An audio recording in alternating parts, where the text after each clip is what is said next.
Иә.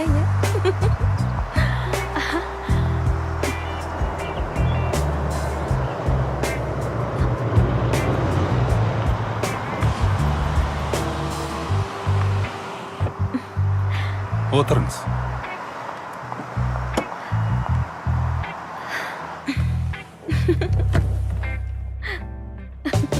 Иә. Соны айтам. Оу, сұлу қыз. Алдымен келісіп болмадық па? Иә.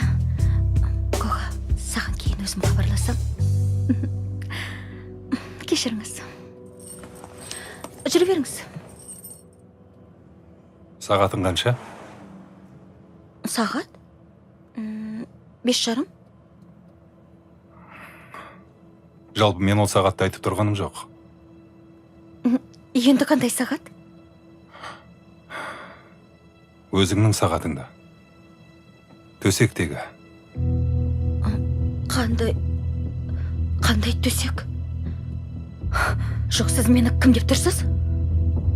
Кім дегенде? Өзің ғой көлікке мінген.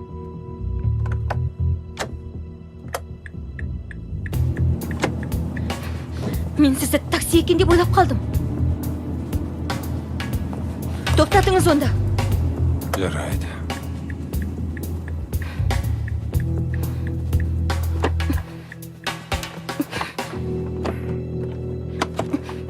Ашыңыз есікті. Әйтпесе қазір полиция шақырам. Мұнда полиция жоқ.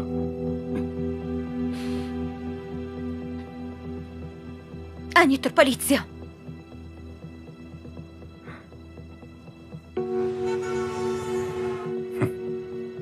Қой, ол пожарный ғой. Көзіңіз соқыр ма?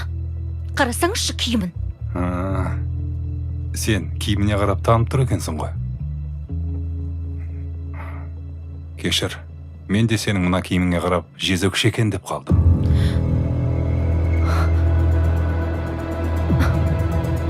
Не деп тұрсыз?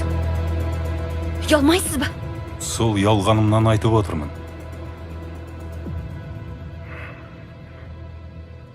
Анау полицияның жанында қызды көрдің бе? Көрдің бе? Иә. Кім ол? Дәрігер.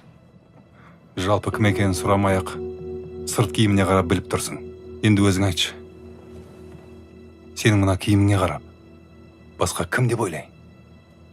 Жалғыз мен бе осылай киінген?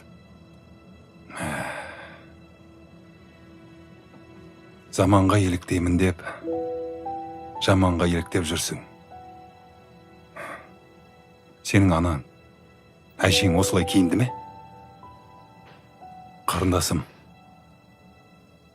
сен мені дұрыс жағынан түсін. Мен қыздың етегін аңдып жүрген адам емеспін. Бірақ сенің мына киіміңді көріп, әдейі келіп тоқтадым. Әр қазақтың қызы менің қарындасым. Егер қазақтың қызы болсаң, қазақтың қызына сай киінсеңші. Мысал үшін алдағы телефонды не үшін қаптап қойдың? Енді қымбат қой. Сынбасын деп. Сонда сенен қымбат па?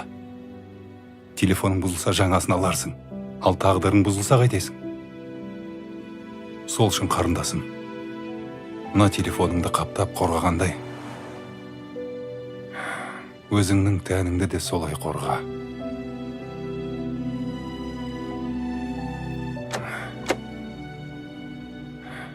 Бара ғой.